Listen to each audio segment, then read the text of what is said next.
meu entrevistado de hoje é o juiz Fernando de Castro Farias, diretor do Departamento de Direitos Humanos da Associação dos Magistrados Catarinenses e que conversa comigo sobre esse assunto que é bastante delicado, que são os direitos humanos.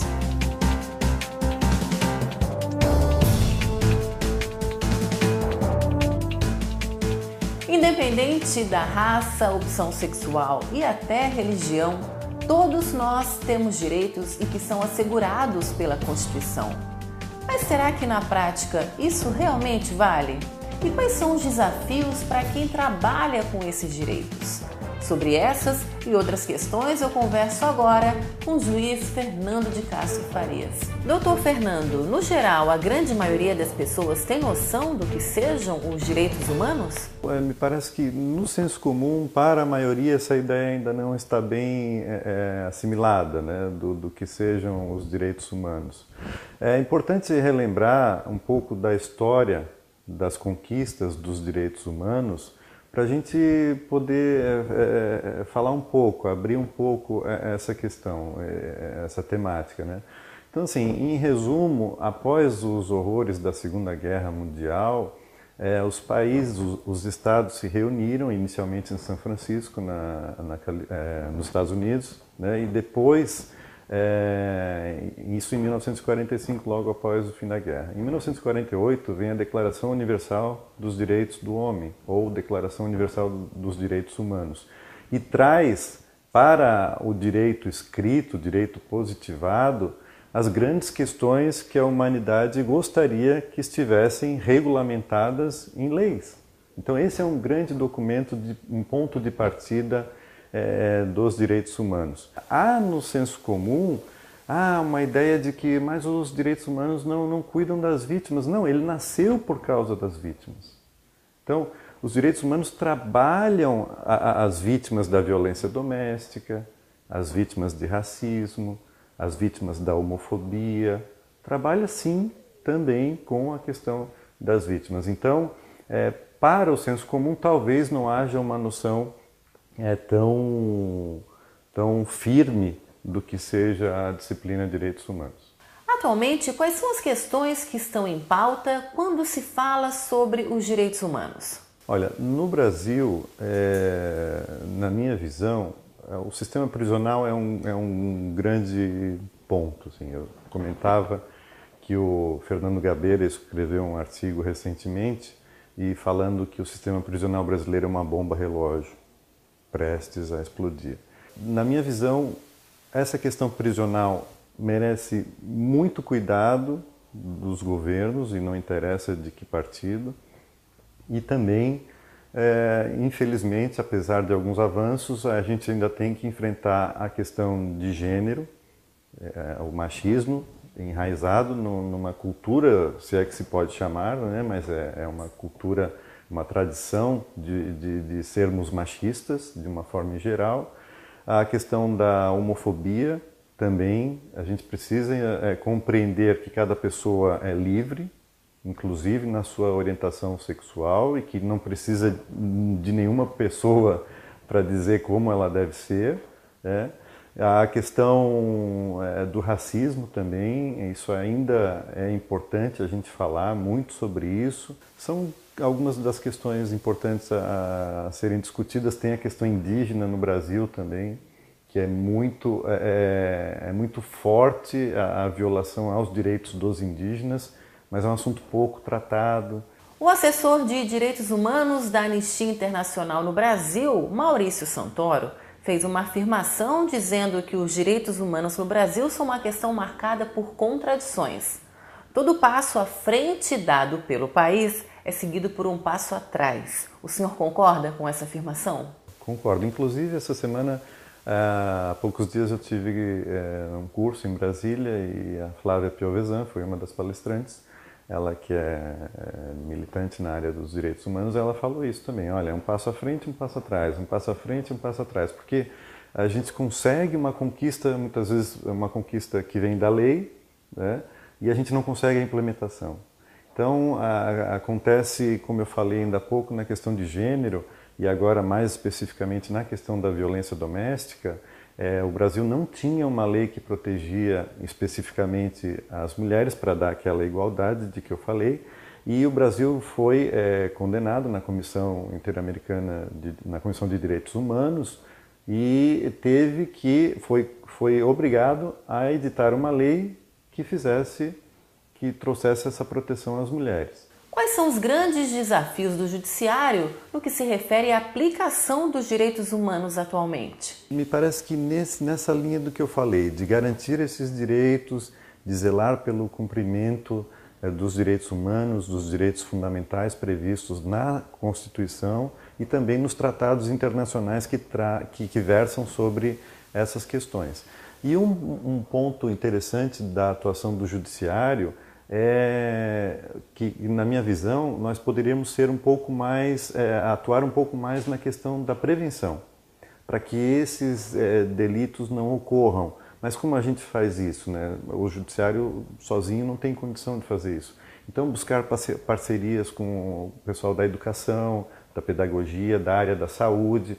O senhor é diretor do Departamento de Direitos Humanos da Associação de Magistrados Catarinenses. Quais são os projetos ou os trabalhos desenvolvidos pela associação sobre esse tema? Eu estou há algum tempo, tenho um colega, o Rodrigo Coelho, que trabalha comigo também na comissão, e o nosso trabalho tem sido esse, de realizar eventos, né, e de tentar difundir essa cultura de respeito aos direitos humanos, e nessa condição de diretor aqui da MC, eu também integro a Comissão de Direitos Humanos da AMB, em Brasília, e lá nós temos uma série de trabalhos de prevenção à tortura, enfim, de várias frentes de trabalho que são realizadas lá. E agora aqui em Santa Catarina eu integro também um grupo de trabalho que vai trabalhar a questão do racismo. E falando agora sobre um tema bastante delicado e também polêmico, como é que os direitos humanos se fazem presente em questões como o aborto, por exemplo? Esse é um ponto complexo, né, extremamente complexo. Um autor italiano, Ferraioli, ele diz que essas questões elas representam um juízo de valor. Então, fica a critério de cada pessoa.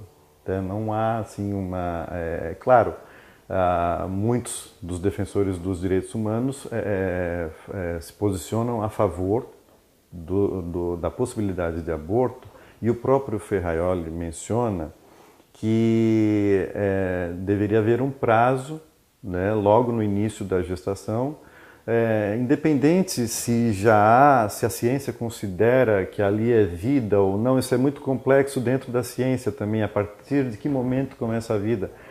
Alguns defendem a partir da concepção, outros do nascimento, outros da formação do cérebro, enfim.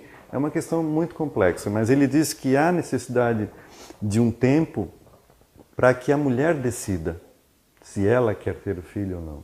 A AMC, a nossa associação, não trata disso, não é o nosso papel aqui tratar dessa temática especificamente.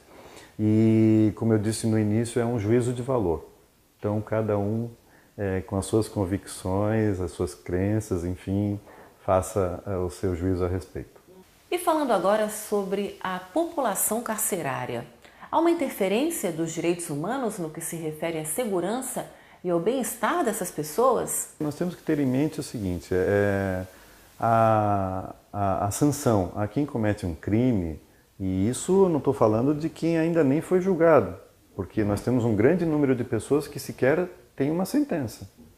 Ela ainda está aguardando o julgamento e está aguardando presa porque o juiz entendeu que há um motivo para isso, de perigo ou de fuga, ou que aquela pessoa representa um perigo, enfim, há alguns requisitos nesse ponto.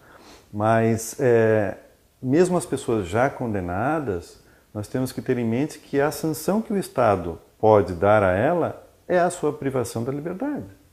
Nós não podemos ir além disso.